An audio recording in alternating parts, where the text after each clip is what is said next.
In this video, I'm going to be discussing the exchange value of goods and services within synthetic markets that have these natural associated resources and sourcings of resources that provide integrity to exchange and transactions that are important for fair exchange within markets and economic systems that provide quantifiable values that convert qualia, or what it's like to evaluate something and give it worth, and to interpret through the integral knowledge and information that becomes attached and bound to materials through substantive dynamic instantiations of meaning, and particularly psychological information in the form of what begins as meaning but is substantiated and substantively subsequent to the instantiation and fair establishment of a stable or universalizable concrete or solidifying quantity, such as, say, giving a acorn that is returned to, say, or submitted as a resource to an art supply and crafts store for a flat rate of 50 points would give that acorn a value that's integral and validated through a fair system of exchange by keeping that exchange value at 50 points. So every time you bring an acorn, so long as it meets the fixed criteria, you will be guaranteed 50 points for your efforts, or simply just making the transaction, regardless of the amount of effort you put into it. By contrast, there are also different systems that are associated with our fair earnings and pertain primarily to the energy expenditures and the sacrifices individuals make through metabolisms and various forms of expenditure, such as effort, the cognitive capacities, particularly the conscious volitional capacities, or that means the voluntary efforts that are placed in pursuing meaningful work or interest in the obtainment of worth, value, goods, necessities, or knowledge, as well as information that is exchanged for whatever else, X in terms of whatever variable you're exchanging for within the market, because markets pertain broadly to all things, and we can essentially buy and sell or transact all things within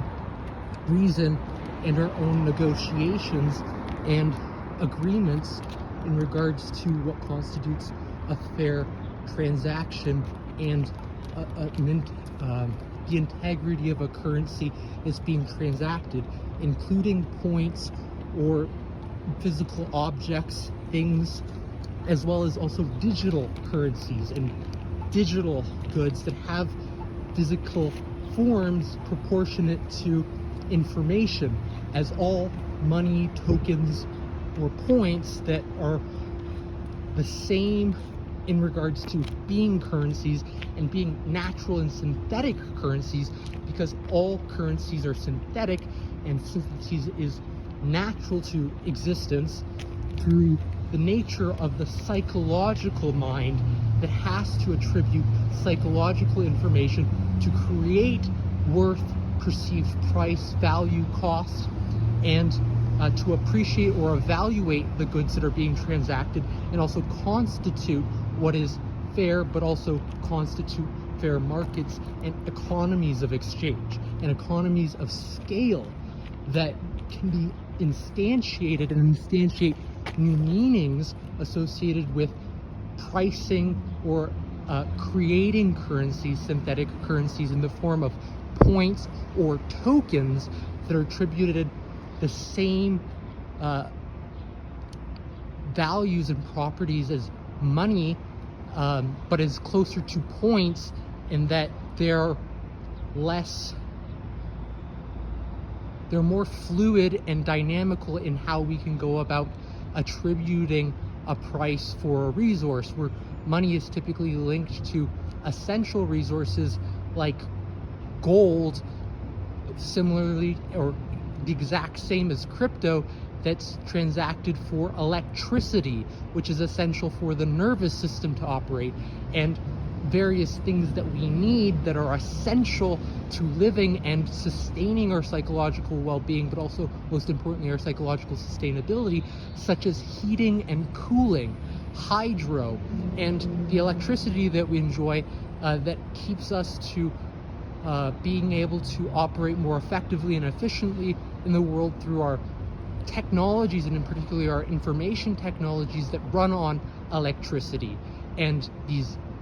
digital systems of information that require these physicalities and energy expenditures, but which are primarily knowledge and come in the form of information in particular, and interpreted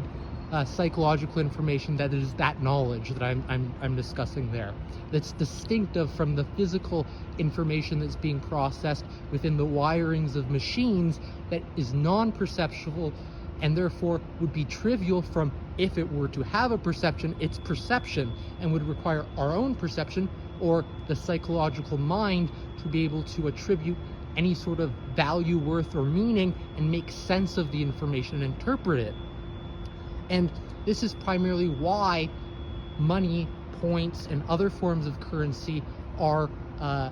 innately synthetic, because they're based on information and interpretations of that information, and particularly interpretations of that information that's universalizable, objective in regards to what's being physically exchanged, not just psychologically perceived or subjectively perceived, but the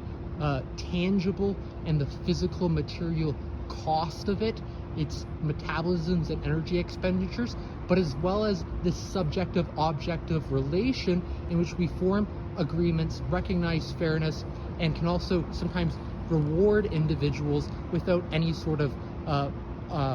cost or expenditure to ourselves, by considering particular situations or conditions, or even just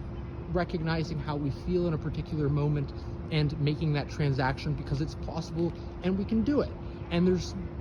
we consent to it in that moment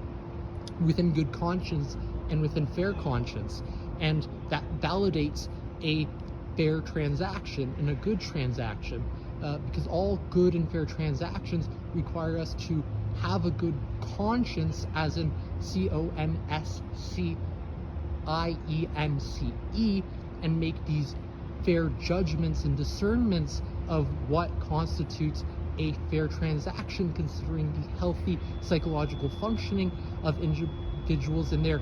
conscience in terms of being able to make a trade that is valid and which makes sense and doesn't come at the cost of anybody's psychological sustainability or directly impacts their psychological or physical health in detrimental ways that go against their conscience and what they actually truly desire within reasonable, situated, and conditional constraints, and which pertain directly to objective truth and the physicalities of truth that are existent across all psychological truths, and which, when we're making subjective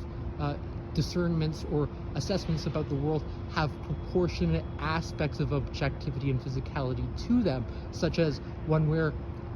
perceiving something, there's a physical instantiation and substantiation into the nervous system, which is a physical structure, and it's associated with an infinite set of possible types of information that can be processed, and which is massive in terms of our consideration and complexity, but can be stored in something that's relatively small and also finite. So we can have an infinite set of possibilities that are non-material, that exist within a material object, that if we were to destroy that object would cease,